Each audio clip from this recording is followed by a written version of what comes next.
بسم الله الرحمن الرحيم. السلام عليكم ورحمة الله وبركاته.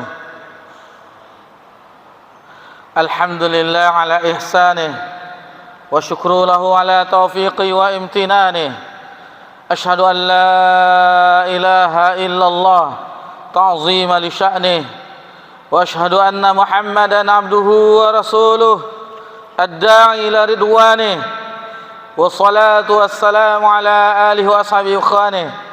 يا أيها الذين آمنوا اتقوا الله حق تقاته ولا تموتن إلا وأنتم مسلمون.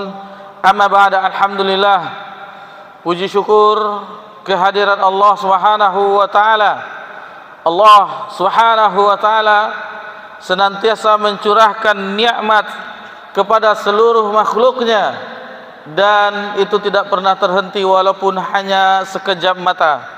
Salawat beriringkan salam kepada Nabi kita tercinta, yakni Nabi Muhammad sallallahu alaihi wasallam. Bapak-bapak, ibu-ibu, jamaah salat zuhur, jamaah Masjid At-Taqwa yang semoga diberkahi dan dirahmati oleh Allah Subhanahu wa taala. Di siang yang berbahagia ini, alhamdulillah, kita berjumpa kembali dalam rangka tentunya ibadah yang utama, menunggu salat zuhur berjamaah.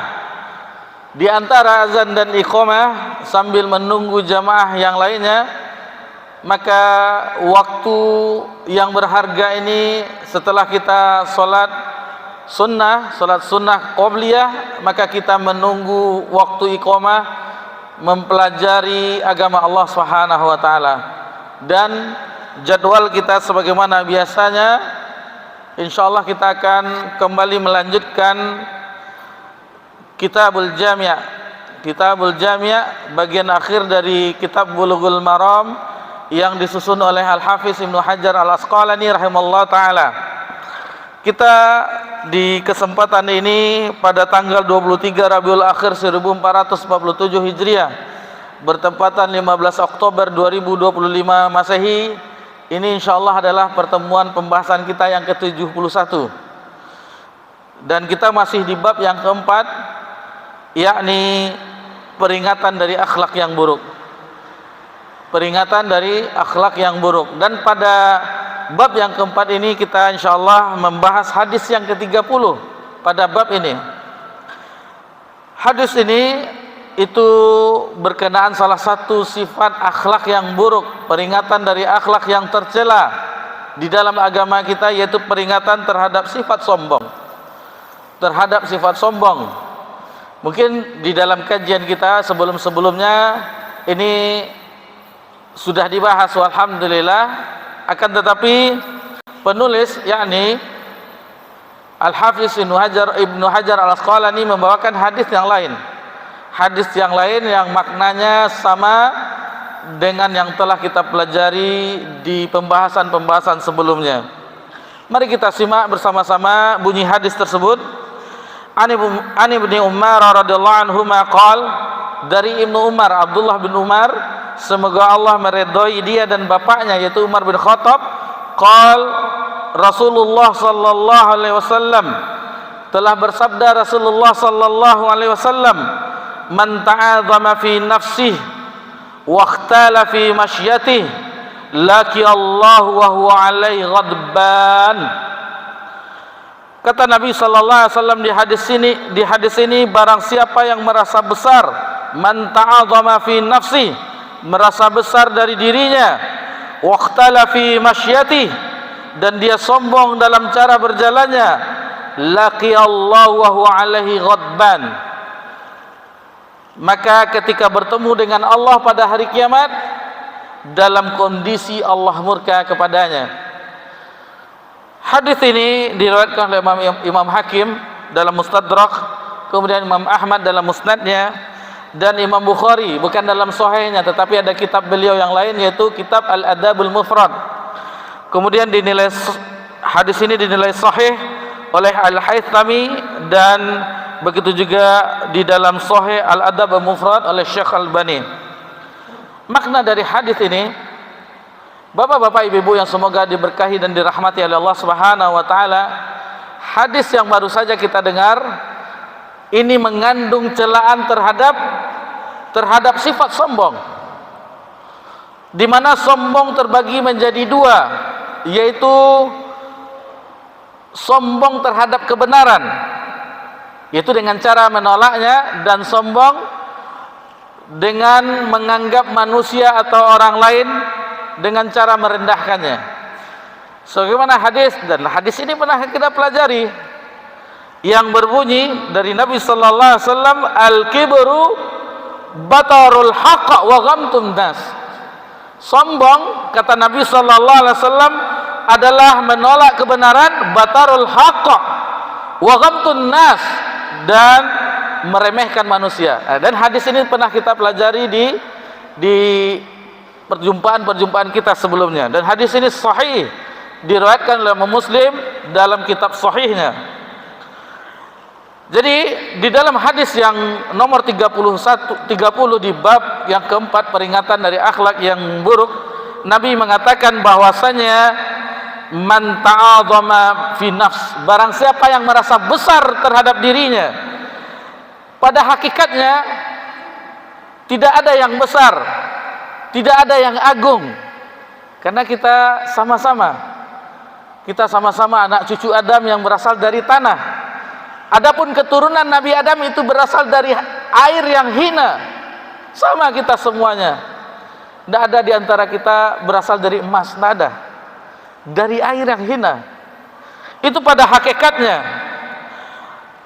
Ini perumpamaan orang-orang yang seperti ini, sebagaimana dikatakan oleh orang yang bijak, seseorang yang telah mendaki gunung. Kita gambarkan orang yang mendaki gunung, setelah sampai di puncak, melihat ke bawah, dia menganggap kecil orang yang di bawahnya. Kecil. Orang-orang yang di atas gunung, puncak gunung, misalnya mendaki gunung, kalau Merapi sekarang tidak dibuka, mendaki gunung Singgalang, Talang Mau, atau Gunung Talang, melihat ke bawah, ada orang sedang tamasya di danau atas bawah kan, kecil sekali orang ini. Padahal hakikatnya orang yang di bawah melihat orang yang di puncak itu juga kecil. Akan tetapi begitulah manusia, dia hanya menganggap dari sisi penglihatannya. Adapun yang sebenarnya yang boleh sombong adalah Rabb kita Azza wa Jal. Sebagaimana Allah Subhanahu wa taala berfirman dalam hadis qudsi, Allah Rabbuna Jalla wa Ala berfirman, al-kibriyau ridai, kesombongan adalah selendangku, wal azamatu izari, keagungan adalah sarungku. Man naza'i wahidan minhuma fazaftuhu finnar. Jadi barang siapa yang mengusik aku dalam dua hal ini, maka aku akan lemparkan dia ke dalam neraka jahanam. Waliyazbillah. Dan hadis ini diriwayatkan oleh Imam Ahmad dalam musnadnya.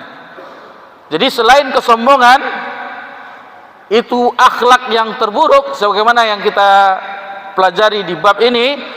Kesombongan itu mengakibatkan munculnya akhlak-akhlak buruk yang lainnya. Jadi selain kesombongan itu, akhlak yang buruk juga memancing akhlak-akhlak buruk yang lainnya, seperti merendahkan orang lain, kemudian menghina orang lain, dan seterusnya. Rasulullah sallallahu alaihi wasallam bersabda, at-taqwa hahuna. Jadi Nabi SAW pernah bersabda, takwa itu di sini. Nabi mengisyaratkan wasyuru ila sadri salasa marrat, menunjuk ke arah dadanya 3 kali. Bihasbi imri'in minasyarri an yahqira akhahul muslim. Kata Nabi sallallahu alaihi wasallam setelah bersabda takwa itu di sini dalam menunjuk ke arah dadanya 3 kali, lalu cukuplah seseorang dianggap jelek ketika dia merendahkan saudaranya sesama muslim. Kemudian Allah berfirman di dalam surah Az-Zumar, fabi'sa mathwal mutakabbirin, maka neraka jahanam itulah seburuk-buruk tempat bagi orang-orang yang menyombongkan diri. Inilah hadiah bagi orang-orang sombong, orang-orang yang menyombongkan diri ketika dunia, maka di akhirat Allah akan memasukkannya ke dalam neraka jahanam. Bapak-bapak, ibu-ibu yang semoga diberkahi dan dirahmati oleh Allah Subhanahu wa taala, makhluk Allah yang pertama sombong adalah iblis, laknatullah alaih. Yang mana ketika setelah Allah menciptakan Adam dari tangan Allah langsung sendiri, lalu Allah memerintahkan agar sujud kepada Adam. Sebagaimana Allah Subhanahu wa taala berfirman dalam surah Al-Baqarah ayat yang ke-34, wa idz qulna lil malaikati isjudu li adama fasajadu illa iblis aba wastakbara wa kana minal kafirin. Jadi ingatlah ketika kami berfirman kepada para malaikat, sujudlah kamu semuanya kepada Adam, maka sujudlah semuanya. Para malaikat sujud semuanya, illa iblis, kecuali iblis. Karena iblis adalah aba wastakbara, memiliki sifat enggan, lagi takabur, lagi sombong. Wa kana minal kafirin, dan adalah iblis itu termasuk golongan orang-orang yang kafir. Dan meskipun apapun bentuknya dari kesombongan, baik itu gaya bicara, gaya berjalan dan seterusnya, apapun bentuknya, itu dilarang dalam agama kita. Allah Subhanahu wa taala berfirman dalam surah Luqman ayat 18, wala tusa'ir khaddaka linnas, dan janganlah kamu memalingkan mukamu dari manusia karena sombong. Wala tamshi fil ardi marha, dan janganlah kamu berjalan di atas muka bumi ini dengan keadaan angkuh. Innallaha la yuhibbu kulla mukhtalin fakhur. Allah tidak menyukai orang-orang yang sombong, lagi orang yang membanggakan diri. Jadi memalingkan wajah kita, kemudian menganggap orang lain remeh dan seterusnya, melihat orang hanya dengan sebelah mata dan seterusnya. Ini diantara bentuk-bentuk kesombongan, gaya bicaranya dan seterusnya. Dan kesombongan itu biasanya diperoleh dari kelebihan dari yang lain, baik itu kepintaran, baik itu dari kekayaan, baik itu dari garis keturunan, baik itu dari segi gelar-gelar akademik dan seterusnya.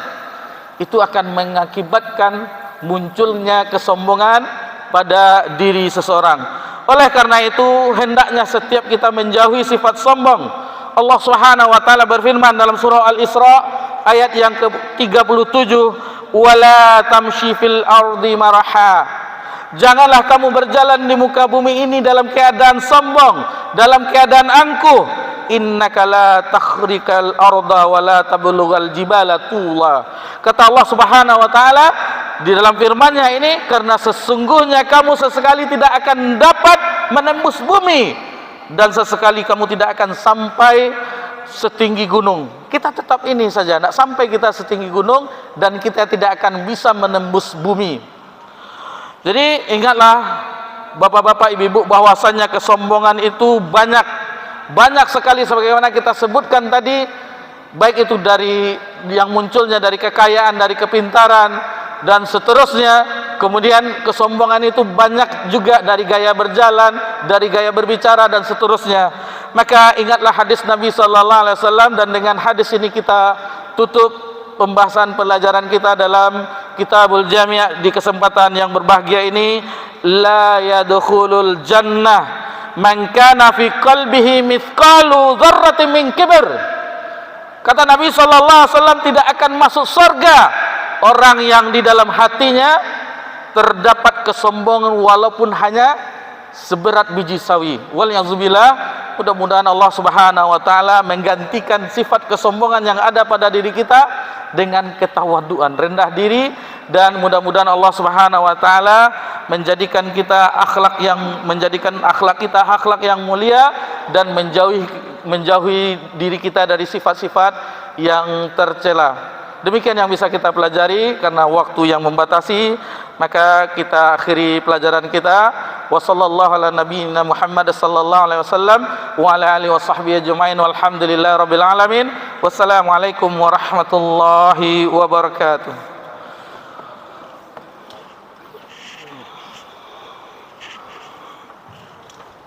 Allahu akbar, Allahu akbar.